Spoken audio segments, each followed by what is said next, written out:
আমাদের কাছে আসতে হয়েছে। কি রে আজিজ, বক্স বলছি কেন? পিকনিক করবি না নাকি? পিকনিক করবো কে রে? ওই দেখেন দেখেন।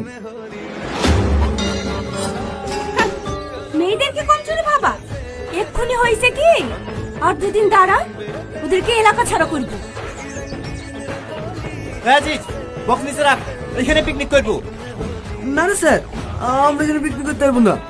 ওদের মুখ দেখলে ঘৃণা লাগছে। হ্যাঁ, কদিন আগে যে চার মুখ দেখালি ছটফট করছিলি, আর এখন ঘৃণা লাগছে? ওই ছোট বলে লেগে আর কত কোটা দিয়ে বলতে নি? ওটা ছোট্ট ভুল, তোরা ছোট্ট বলে লেগে ওটা পুরুষ জাতি পঙ্গ হয়ে গেছে।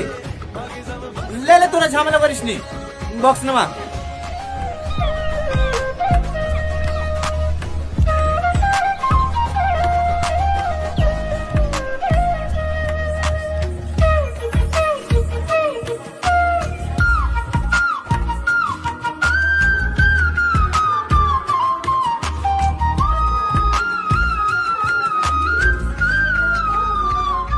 এ সালমা, বালতিটা লে, পানি লেসে ভাবতে চাপে দি।